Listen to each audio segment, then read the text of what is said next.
नमस्कार, स्वागत है आपका। आप देख रहे हैं नाउ नोएडा और मैं कीर्ति। केंद्र सरकार ने कहा है कि वो एससी और एसटी आरक्षण में क्रीमी लेयर का प्रावधान लागू नहीं करेगी। केंद्रीय कैबिनेट की बैठक में ये फैसला लिया गया।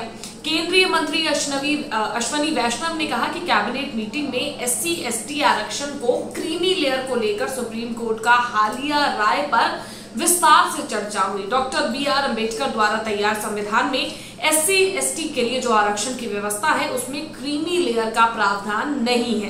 केंद्र सरकार डॉक्टर अम्बेडकर के संविधान के प्रति कटिबद्ध है, इसलिए अनुसूचित जाति अनुसूचित जनजाति का आरक्षण संवैधानिक दिशा निर्देशों के अनुरूप ही लागू रहेगा।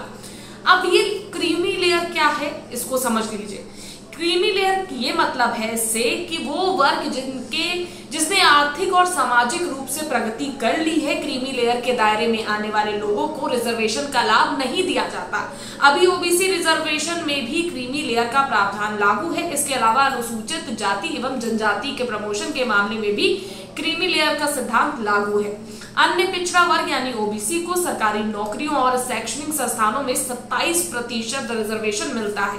क्रीमी लेयर के प्रावधान के जो मुताबिक अगर किसी ओबीसी परिवार की सालाना इनकम 8 लाख से अधिक है तो उस परिवार के लड़के या लड़की को रिजर्वेशन का लाभ नहीं मिलता, उसे नॉन रिजर्वेशन कोटे से नौकरी या दाखिला मिलता है।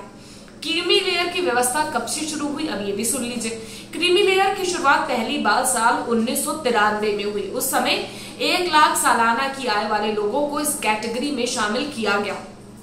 फिर 2004 में इस सीमा को बढ़ाकर 2.5 लाख रुपए किया गया।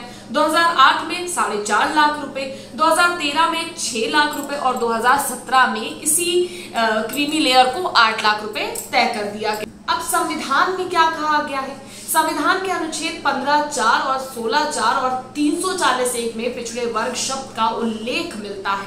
अनुच्छेद 15(4) और 16(4) में कहा गया है कि राज्य द्वारा सामाजिक और शैक्षिक रूप से पिछड़े वर्गों के कल्याण के लिए विशेष प्रावधान किया जा सकता है या विशेष सुविधाएं दी जा सकती हैं। अनुच्छेद 16 में राज्य के अधीन आने वाले किसी पद पर नियुक्ति के मामले में समानता के अवसर की बात की गई। हालांकि इसके अपवाद भी है। अगर राज्य को लगता है कि नियुक्ति में पिछड़ा वर्ग का प्रतिनिधित्व नहीं है तो रिजर्वेशन की व्यवस्था भी की जा सकती है। क्रीमी लेयर में कौन कौन लोग शामिल हैं वो भी आपको बता देती हूँ। क्रीमी लेयर में संवैधानिक पद पर आसीन व्यक्ति जैसे राष्ट्रपति, उपराष्ट्रपति, उच्चतम और उच्च न्यायालय के जज, यूपीएससी के अध्यक्ष या मेंबर, राज्य लोक सेवा आयोग के अध्यक्ष, इसके मेंबर और मुख्य चुनाव आयुक्त जैसे लोग शामिल हैं। इसके अलावा केंद्र और राज्य सरकार की सेवाओं में ग्रुप ए और ग्रुप बी की कैटेगरी के अधिकारियों को भी क्रीमी लेयर में शामिल किया जाता है। अब सुप्रीम कोर्ट ने क्या कहा है वो भी जान लीजिए। सुप्रीम कोर्ट ने 1 अगस्त 2024 को आरक्षण पर एक महत्वपूर्ण फैसला देते हुए कहा था कि अनुसूचित जाति और अनुसूचित जनजाति यानी एससी एसटी रिजर्वेशन में भी सरकार अलग से वर्गीकरण कर सकती है। Chief justice of India D Y. Chandrachud, justice Vikram Nath, justice Bela Trivedi, justice Pankaj Mittal, justice Manoj Mishra और जस्टिस सतीश चंद्र शर्मा की 7 जजों की संविधान पीठ ने एससी एसटी रिजर्वेशन में क्रीमी लेयर के पक्ष में फैसला दिया। एक जज ने इसका विरोध किया था। उच्चतम न्यायालय ने अपने फैसले में कहा कि एससी एसटी रिजर्वेशन में creamy layer OBC creamy layer से अलग होना चाहिए। सुप्रीम कोर्ट ने कहा कि संविधान में दिए गए समानता के सिद्धांत को स्थापित करने के लिए क्रीमी लेयर महत्वपूर्ण हो सकता है। फैसला देने वाली बेंच में शामिल जस्टिस पंकज मित्तल ने कहा कि एक छात्र सेंट स्टीफंस कॉलेज में पढ़ रहा है और दूसरा किसी ग्रामीण इलाके के स्कूल या कॉलेज में पढ़ रहा है तो दोनों को एक समान नहीं माना जा सकता।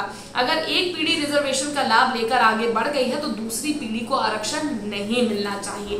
तो ये पूरा विवाद है जो लेकर इस समय बवाल मचा हुआ है, जिसको लेकर भारत बंद का भी ऐलान किया गया था।